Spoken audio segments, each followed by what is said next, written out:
اسی طرح ائمہ اربعہ ہیں، 4 امام ہیں، چاروں برحق ہیں، اللہ ان کی قبروں پہ کروڑوں رحمتیں فرمائے، لیکن جو اللہ نے ذکا اور فہم اور سمجھ امام ابو حنیفہ کو دی تھی وہ کسی کو نہیں ملی۔ اللہ کی شان ہے۔ بڑا عجیب واقعہ ایک آتا ہے کتابوں میں کہ حج پہ آئے ہوئے تھے امام صاحب، اور امام شافعی اور امام سفیان ابن عیینہ اور امام اوزاعی اور یہ بڑے بڑے لوگ، یہ سب حج پہ آئے ہوئے۔ تو انہوں نے امام ابو حنیفہ کو پکڑ لیا۔ انہوں نے کہا امام صاحب اتنا بڑا امام ہو کر، اتنا بڑا مجتہد ہو کر تم یہ کیسے کہتے ہو کہ بھئی مقتدی امام کے پیچھے فاتحہ نہ پڑھے؟ یہ حدیث ہے حضور پاک کی لا صلاۃ الا بفاتحۃ الکتاب، اور تم حدیث کی مخالفت کرتے ہو کہ بس امام کا پڑھنا کافی ہے۔ ہم آج تمہیں نہیں چھوڑیں گے، اس موضوع پہ ہمارے ساتھ مناظرہ کرو، اگر تمہارے دلائل ٹھیک ہوئے تو ہم تمہاری بات مان لیں گے، ورنہ تم ہماری مان لو۔ اس وقت ضد تو نہیں ہوتی تھی نا۔ امام صاحب نے فرمایا ٹھیک ہے، میں مناظرے کے لیے تو حاضر ہوں، لیکن تم 4 آدمی ہو، میں 1 ہوں، پہلے تم فیصلہ کرو کہ تمہارا بڑا کون ہے جو مناظرہ کرے گا۔ 1 آدمی کرے نا، اب 4 سے میں کیسے بات کروں؟ انہوں نے کہا جی امام اوزاعی کریں گے۔ انہوں نے کہا امام اوزاعی اگر ہار گئے تم سب ہار جاؤ گے۔ انہوں نے کہا جی بالکل۔ انہوں نے کہا اگر جیت گئے تم سب جیت جاؤ گے۔ انہوں نے بالکل۔ انہوں نے کہا مناظرہ تو ہوگی، آپ کس بات کا مناظرہ کریں؟ کہا کیا مطلب؟ انہوں نے کہا اگر امام اوزاعی کی ہار سب کی ہار بن سکتی ہے، امام کی فاتحہ مقتدی کی فاتحہ نہیں بن سکتی؟ سب چپ کر کے بیٹھ گئے۔ اسی لیے امام شافعی رحمۃ اللہ علیہ فرماتے تھے کہ ابو حنیفہ کو اللہ نے اتنی قوت استدلال دی ہے، یہ انہوں نے فرمایا مسجد کا یہ ستون ہے نا، اگر مثال کے طور پر کہہ دے کہ یہ سونے کا بنا ہوا ہے تو ثابت کر دے گا کہ سونے کا۔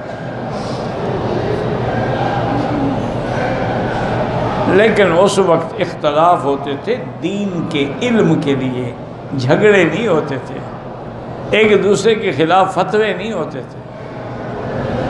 امام شافعی اب دیکھیں نا، خود امام شافعی فاتحہ کا قائل ہے، اس کے نزدیک تو سری جہری ہر نماز میں مقتدی کو فاتحہ پڑھنی ہے۔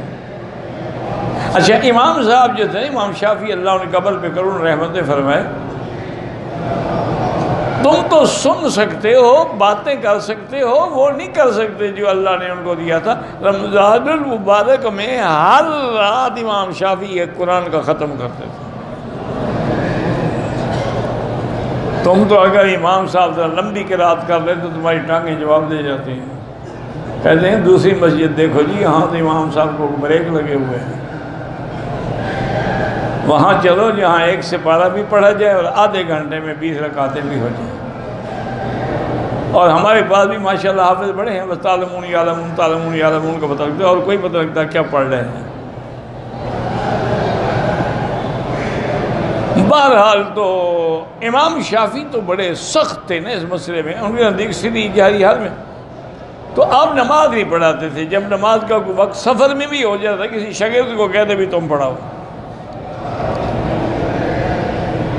آپ بغداد میں تشریف لائے، میں بھی الحمدللہ بغداد میں گیا ہوں، اور میں نے بھی وہ امام ابو حنیفہ رحمۃ اللہ علیہ مدرسہ دیکھا ہے، اور میں نے آپ کی قبر بھی دیکھی ہے، اور میں نے حضرت عبدالقادر جیلانی رحمۃ اللہ علیہ کی قبر بھی دیکھی ہے۔ بغداد کے اندر جو زیارات تھیں الحمدللہ وہ بھی کی ہے۔ تو